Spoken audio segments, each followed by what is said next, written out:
the fair.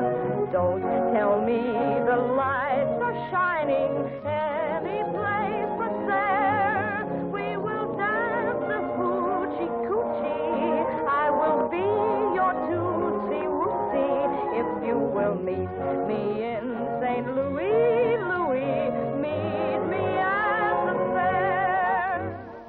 Meet me at the fair. Whether it's St. Louis in 1904 or Chicago in 1934, Brussels in 1910 or New York in 1940, the phrase is a magic one. Prince Albert opened the great exhibition at the Crystal Palace in London in 1851.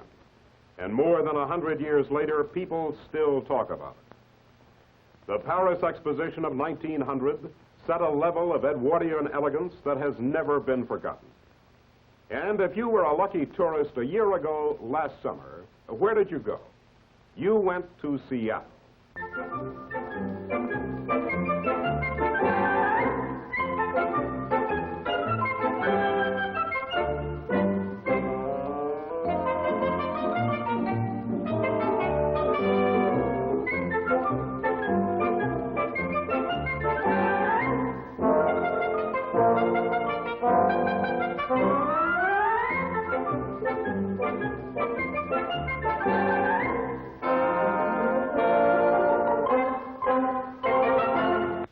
Meet me at the fair. County fair, state fair, World's Fair.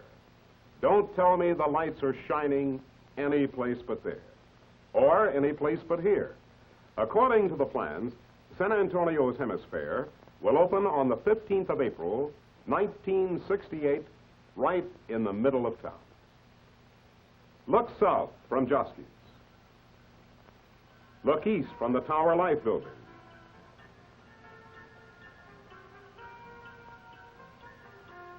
Look west from Victoria Plaza.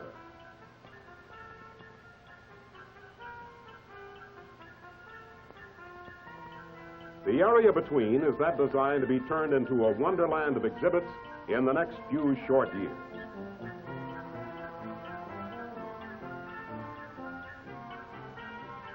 Hundreds of buildings will come down, of course. Dozens of others, the oldest and the best, will be retained for use as exhibition halls and offices and meeting places.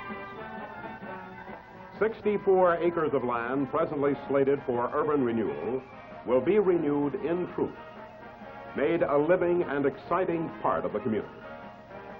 And not just for 184 days of a fair. All fairs leave a legacy of permanent buildings for the use of the cities which created them. The Seattle Fair left the city of Seattle a cultural center, a science museum, and a symbol which will, from now on, mean Seattle to everyone. In Dallas, the Hall of State, built for the Texas Centennial Exposition of 1936, continues to attract thousands each year. Chicago's world-famous Museum of Science and Industry has stood ever since that city's World's Columbian Exposition in 1893. And the Eiffel Tower, built for the Paris Exposition of 1889, is one of the most famous structures in the world.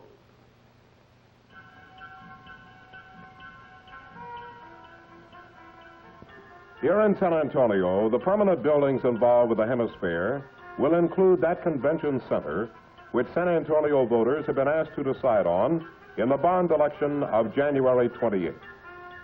Long needed by the city, the convention center is also of vital importance to the Hemisfair and will form a focal point from which it can expand. Set south of Market Street and east of Alamo, the convention center will contain conference rooms and dining facilities and exhibition space.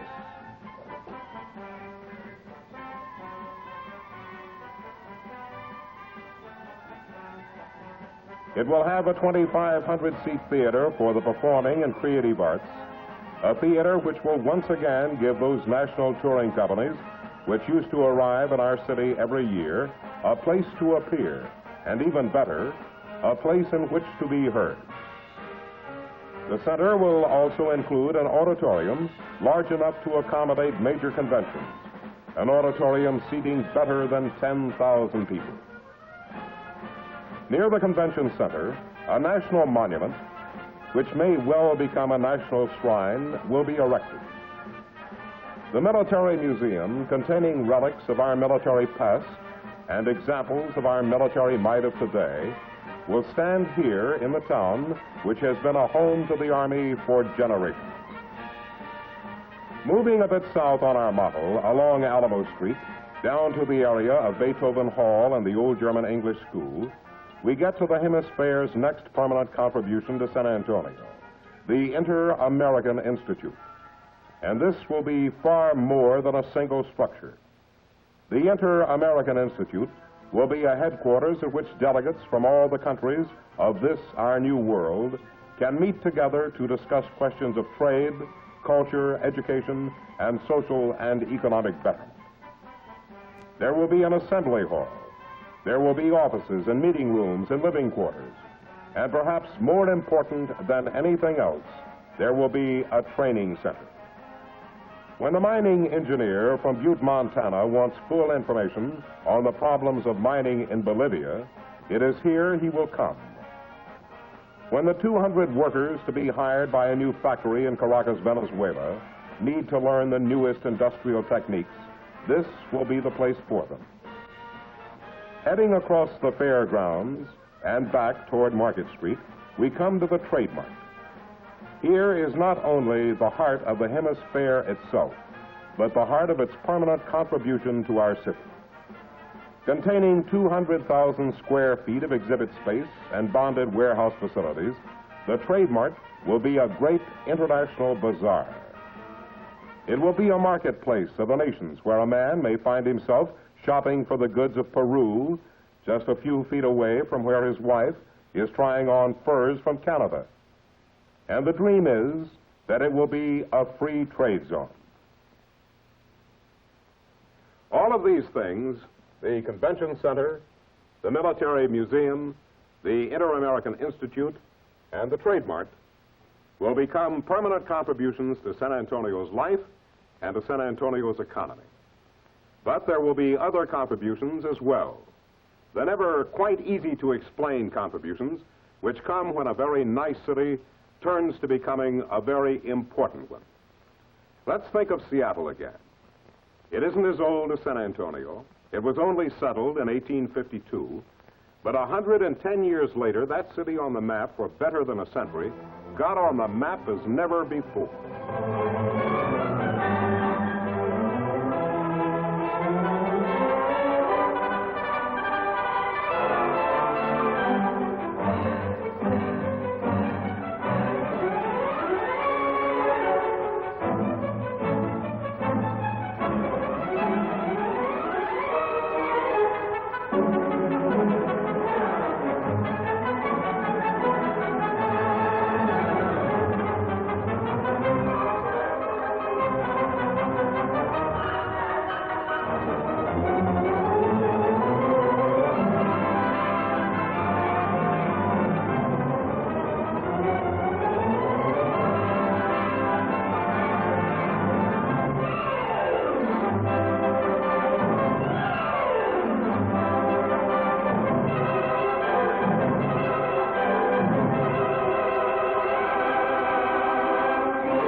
It was an exciting time in Seattle, and Mr. Ewan C. Dingwall, who ran the fair in Seattle, has now come to San Antonio to develop and run our Hemisphere. He is here to tell us about it. Well, indeed, it was an exciting time, Pat. It was perhaps the most thrilling moment in the history of Seattle, a moment when there had been great achievement, when impossible goals had been reached, and when the entire community was united behind the greatest project that it had ever undertaken. It was a fair which brought great architecture and great landscaping, magnificent fountains, things which have already won worldwide renown. It brought jobs, of course. We had 2,400 people working on the corporation payroll during the height of the fair. And in addition to those people, there were probably that many more working directly on the grounds for the various exhibitors and concessionaires. Now, you have heard figures here in San Antonio about the millions of dollars that were generated by the fair in the region. And rather than talk about the millions of dollars, I would like to stress the point that every business, the gas station on the corner, the drugstore, the department store, the doctor, the lawyer, every single phase of business in the Seattle region benefited from the fair. I can make that point perhaps with this illustration, that dozens of times after the fair closed, I have been approached as I've walked into small stores to transact some business and have the storekeeper say to me that he had always wanted to find somebody connected with the fair so that he could thank the people who had been responsible for it, for what it had done for him and for his business and for his family. So that the millions of dollars that we have talked about here translated into jobs and increased volume of business for all the people of that entire region. And of course, finally, the fair left behind it, as the San Antonio project will, a great cultural and convention heritage which stands for all time for the benefit of the city of Seattle and the Pacific Northwest. As recently as 1920, San Antonio had 23,000 more people than Houston. It had 3,000 more than Dallas. It hasn't always been the third city of Texas. In fact, it was the first city of Texas for more than 200 years. It is in celebration of that long and important history and in affirmation of the growing future that the Hemisfair has been conceived. But a growing future must be earned. This city in the sun isn't going to keep its place in the sun if all we do is rest in the shade waiting for somebody else's mañana. Now, finally, we're the recipients of a happy geographic miracle. It hasn't always been good to be the southernmost major city in the United States. Now, sometimes that meant that we were pretty much out of things, but not anymore. Talk expanding markets to a manufacturer here in the United States, anywhere in Europe, anywhere in the world, and he'll tell you where they are. South of the Rio Grande. South from the Rio Grande for 5,000 miles. The Hemisfair will work not only because we want it, but because other people need it. Northern manufacturers need it. European manufacturers need it. And the Latin American countries need it. And that is why invitations are going out to every capital in the New World announcing what is truly the new World's Fair. It is impossible to say how many of the invited countries will participate. 1968 is still 4 busy years away. But country after country in Latin America has expressed interest and approval and excitement when told about the plans. Latin American countries want a trade base, an economic and a cultural base, a tourist base here in the United States. They would be happy to see it in San Antonio, but they will also be willing to see it in Los Angeles, in Miami, in any number of United States cities which are considering plans not unlike our own. We can be the cultural and economic center of inter-American life if we work to be it, if we choose to be it, but not if we only hope to be it. There is a great wave of future rolling up from the south of us, carrying the products and the aspirations of 200 million people. Where will it break? Many citizens of San Antonio are asking, what can I do to help the Hemisphere? Many others are asking just as pertinent a question, what will the Hemisphere really do for me? Well, they've heard the statistics. They're willing to agree that they will do well only if San Antonio does well. But they wonder if this is the way. A multi-million-dollar cultural center, really, will it put bread on anybody's table but that of the man who produces the cultural event and that of the artist who takes part in it? Does a trade center where a manufacturer from Pennsylvania can sell to a department store owner from Rio de Janeiro, or where a manufacturer from Buenos Aires can sell to a department store owner from Pennsylvania, really put 10 cents in the pocket of Joe, who is lucky to sell gas from his service station to a car from as far away as Seguin? What will it really give me? What will it truly cost me? These are questions people are asking. In particular, they are asking about the big bond issue of January 28th. It is a big bond issue. Just how is it tied to the fair? Mr. L.H. Hudson, president of the San Antonio Chamber of Commerce, is here to answer. The bond issue to be voted on next Tuesday, the 28th of January, is for a number of civic improvements, indirectly tied with the Hemisfair, as they are tied with all aspects of San Antonio's progress. But not one penny of that bond issue is for the Hemisfair as such. The cost of the Hemisfair, as far as the individual San Antonio taxpayer is concerned, will be the price of admission and nothing more. The proposed convention center, which will occupy ground on the Hemisfair site, will belong to the citizens of San Antonio and will be rented by the Hemisfair Corporation for a period of 6 months in 1968, just as it will be rented by other organizations in the future. The need for this center has long been established and has been established completely apart from the needs of the Hemisfair. In recent years, no major national convention has been able to come to the Alamo City. Many have wanted to. For example, the Lumbermen's Association of Texas needed 65,000 square feet of exhibit space, $450,000 lost. The American Association for Advancement of Science needed 40 small committee rooms. We didn't have them. $576,000 lost. More than $1 million lost to the community. But what they needed more than housing, more than recreation facilities, more than beautiful weather and pleasant surroundings, no matter how much they might have enjoyed those things, was a single building where all delegates could meet at once. San Antonio has not been able to supply such a building, not until now. Back in 1919, the city of San Antonio voted its first big bond issue. It was for almost $4 million, and it included funds for that civic center adequate for the needs of its time. The building you know is the Municipal Auditorium.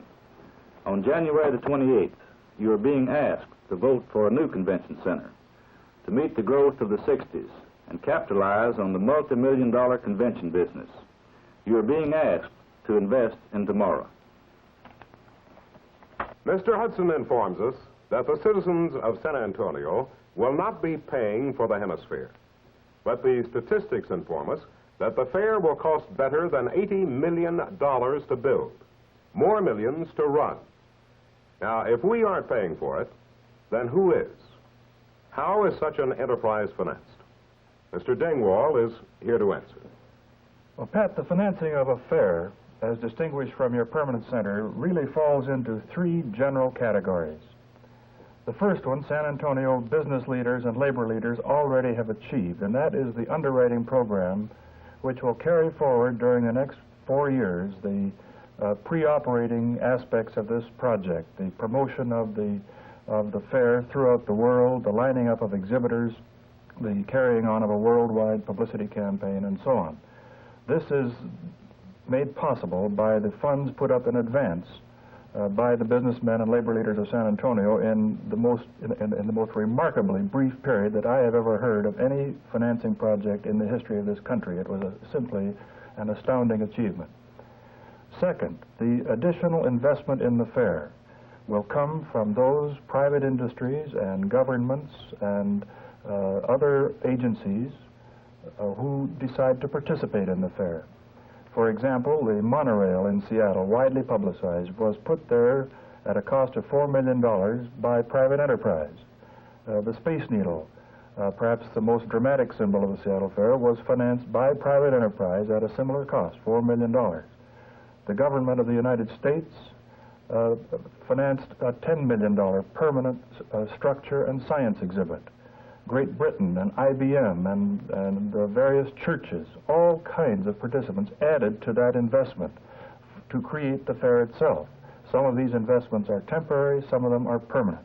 But that is where the $80 million estimate comes from. It is our hope that the total investment to create a great show here will be in that range. Now, the operation of the fair itself, once the gates are open, comes from the revenues generated by that business. There are admissions charged, there are souvenirs sold, food sold, all manner of business transactions dealing with the operation of the fair itself, and that money will be the money with which the staffing of the fair and the operation of the fair will be carried on.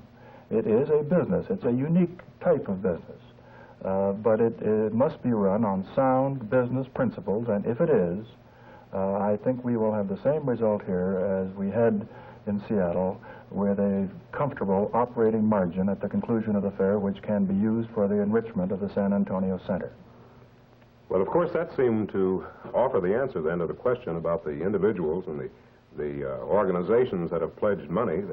They do stand then to make a profit on the fair if it is successful. Well, I would say that they are in the same position. Those who put up underwriting are in exactly the same position as any other business or professional organization in this area.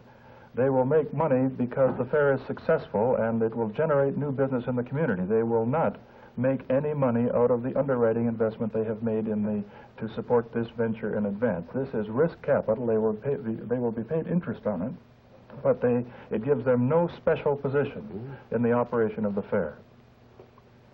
It would seem that an undertaking as ambitious as the Seattle Fair would necessarily generate a great deal of controversy. Yes, it did. So? Yes, it did, and I suspect that the operation of the Hemisfair may do some of the same. And the reason for it, Pat, is that a fair of this magnitude is a very serious and large community undertaking, and it is a natural thing that there will be some differences of opinion in the community. And as far as I'm concerned, and for my money, that kind of discussion, if it's healthy and vigorous and spirited and dedicated to the advancement of the community, can be a very real source of strength for the fair. Because when the fair opened in Seattle, and I suspect this will be true here, all of the people who had doubts and who had been critics felt that they owned the fair because they also were very proud of it, and I think they felt that some of the questions they had raised had helped us to clarify our policies and do a better job. Well, there has been some question about the use of urban renewal funds for the purchase of land for the fair. Can you explain how this works? Well, I think the question is a good one to ask, but I don't think that it really has any validity. I think it has clouded the issue here somewhat. Urban renewal funds are not being used for the Hemisfair in any respect. They are being used to secure land for a permanent new center for San Antonio. The Fair Corporation will lease that land and those buildings, which the city will develop, for a 6-month period to operate the fair, and all of those facilities will then be turned back to the community. So the fair is a temporary tenant, and its relationship to urban renewal is non-existent as far as any business of the urban renewal funds being used for a fair. The fair is a tenant. Later, the center will be rented by conventions and trade fairs and other tenants. But the urban renewal funds are making this entire new venture possible because they are acquiring permanent lands for permanent new convention and cultural facilities. You're looking at a few square feet of paper and cardboard and paste. You're looking at tomorrow shown in the only way that today can show it, as a model. Or, to put it another way, as a dream. But tomorrow is always a dream. And a bright tomorrow can never be more than a hope until it occurs. The same thing was true in Seattle. First, there were plans. And then, as the plans turned to fact, there were jobs.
us here in San Antonio, 1968 will be something of a birthday.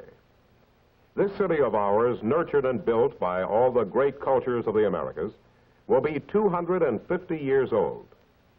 Ever since 1718, San Antonio has been a meeting place of peoples, and now it is planned that it will become a meeting place of nations, a home for international goodwill. A brochure taken to the capitals of the various Central American countries by Hemisfair officials last year began with these words. This fair of the Americas has as its purpose the reaffirmation of those basic ideals of individual liberty and personal dignity which constitute the foundation of that friendship and peace which has endured in the Western Hemisphere through the years.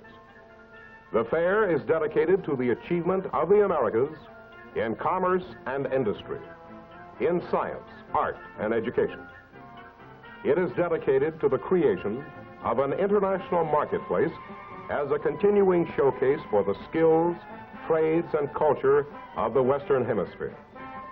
It is dedicated to the promotion of an ever greater unanimity between the peoples of the New World, whereby the peoples of all the world may witness sovereign and independent nations working together in common accord for their mutual development and prosperity. What more is there to say? Meet me at the fair.